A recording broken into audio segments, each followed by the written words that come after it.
Assalamualaikum warahmatullahi wabarakatuh. Perkenalkan, nama saya Ranti Damayanti dengan NIM 87203181531 semester 6 Prodi Pendidikan Ekonomi Fakultas Ilmu Pendidikan Universitas Pancasakti Bekasi, dengan mata kuliah Evaluasi Pembelajaran Ekonomi dan dengan dosen pengampu Dr. Supriyadi S.T.P. M.Pd.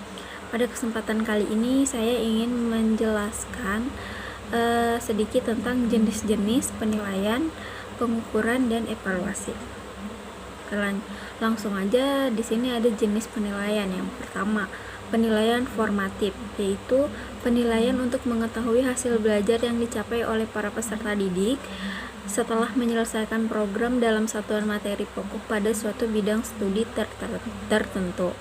Yang kedua, penilaian sumatif, yaitu penilaian yang dilakukan terhadap hasil belajar peserta didik yang telah selesai mengikuti pembelajaran dalam satu caturwulan semester atau akhir tahun.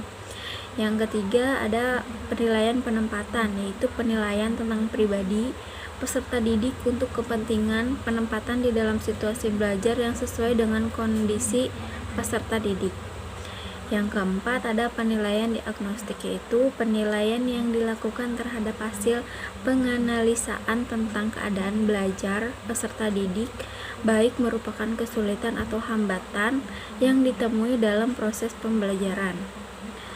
Lalu tes seleksi, yaitu yang merupakan suatu tes yang dimaksudkan untuk menyeleksi atau memilih calon peserta yang memenuhi syarat untuk mengikuti suatu program. Lalu di sini ada jenis evaluasi. Yang pertama, pretest atau post-test, yaitu kebalikan dari pretest, yakni kegiatan evaluasi yang dilakukan guru pada setiap akhir penyajian materi. Tujuannya adalah untuk mengetahui taraf penguasaan siswa atas materi yang telah diajarkan. Lalu ada evaluasi prasyarat, yaitu yang bertujuan untuk mengetahui penguasaan siswa atas materi lama yang mendasari materi baru yang akan diajarkan. Contoh, evaluasi penguasaan penjumlahan bilangan sebelum memulai pelajaran perkalian bilangan. Lalu ada evaluasi diagnostik. Evaluasi jenis ini dilakukan setelah selesai penyajian sebuah satuan pelajar dengan tujuan mengidentifikasi bagian tertentu yang belum dikuasai siswa. Evaluasi jenis ini dititik beratkan pada bahasan tertentu yang dipandang telah membuat siswa mendapat kesulitan. Lalu ada evaluasi formatif. Evaluasi jenis ini kurang lebih sama dengan ulangan yang dilakukan pada setiap akhir penyajian suatu pelajaran atau modul. Tujuannya adalah untuk memperoleh umpan balik yang mirip dengan evaluasi diagnostik, yakni untuk mendiagnosis kesulitan belajar siswa. Lalu ada evaluasi sumatif. Ragam penilaian sumatif dapat dianggap sebagai ulangan umum yang dilakukan untuk mengukur kinerja akademik atau prestasi belajar siswa pada akhir periode pelaksanaan program pengajaran. Evaluasi ini lazim dilakukan pada akhir semester atau akhir tahun ajaran.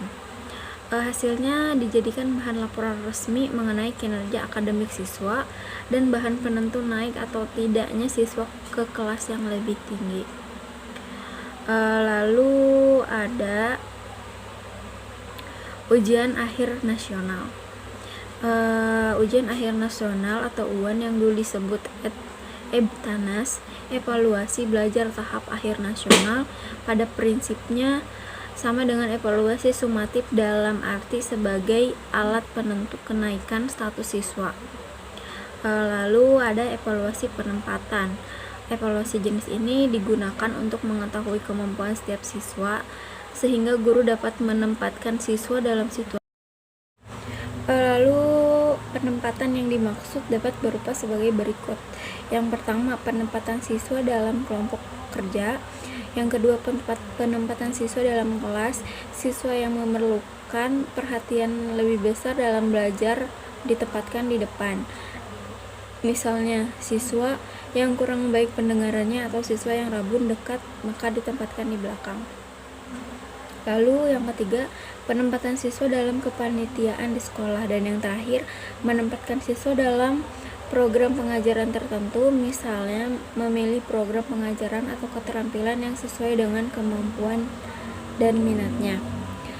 Cukup sekian penjelasan dari saya, mohon maaf apabila banyak kekurangan.